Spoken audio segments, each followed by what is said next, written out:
महोदय जो पत्रकार या समाचार पत्र पत्रिकाएं पत्रकारिता करते हैं उनकी जनता में कोई विश्वसनीयता नहीं होती, इसलिए उनकी कोई अधिक परवाह भी नहीं करता।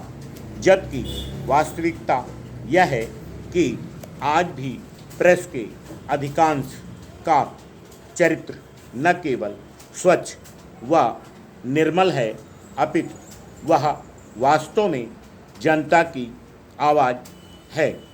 यह आवाज़ दबाव मुक्त रहे, इसके लिए आंतरिक इच्छा शक्ति के साथ साथ बाहरी शक्तियों का सहयोग भी अनिवार्य है। आज प्रेस पर केवल सरकारों, राजनीतिक दलों व अपराधियों का ही दबाव नहीं है, आज उस पर चौतरफा हमले हो रहे हैं। बाजार केंद्रित शक्तियां उस पर अपना कब्जा जमाना चाहती हैं। समाचारों को भी अन्य वस्तुओं की तरह उपभोग पदार्थ समझकर समाचार के साथ विचार की संपृक्तता की अवधारणा पर हमला किया जा रहा है। इधर पश्चिम में आयातित उपभोक्तावादी संस्कृति में समाचार पत्र पत्रिकाओं को केवल उत्पाद मानने की मानसिकता प्रक्षेपित की जा रही है। इलेक्ट्रॉनिक मीडिया के विस्तार में सब कुछ सजीव साक्षात की होड़ के चलते यह भुला दिया गया है कि जो कुछ नज़रों के सामने है केवल उतना ही सच नहीं होता।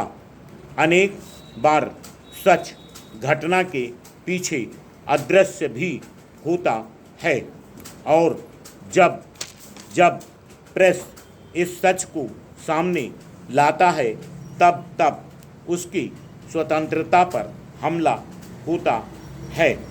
इसलिए यह आवश्यक हो जाता है कि प्रेस की स्वतंत्रता की रक्षा करने के लिए समुचित उपाय किए जाएं।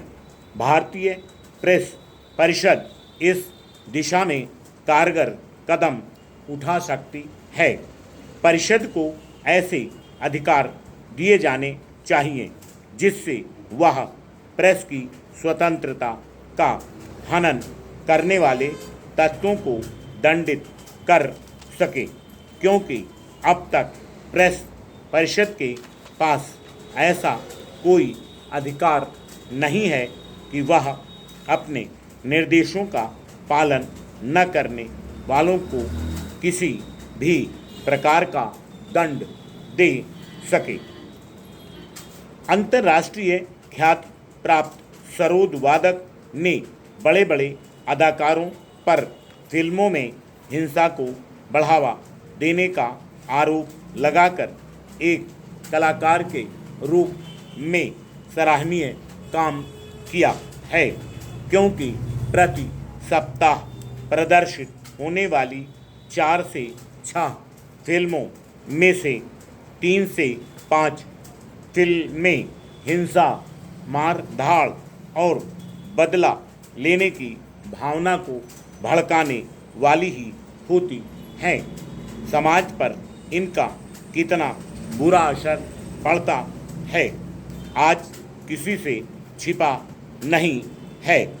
आए दिन ऐसे अपराध होते हैं जिन पर इन्हीं फिल्मों के सुपर नायकों की छवि हावी रहती है।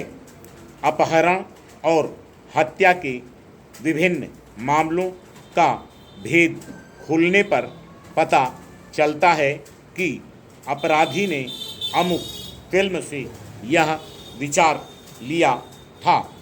कहना समीचीन होगा कि फिल्म, कला, समाज और साहित्य एक दूसरे से जुड़े हुए हैं।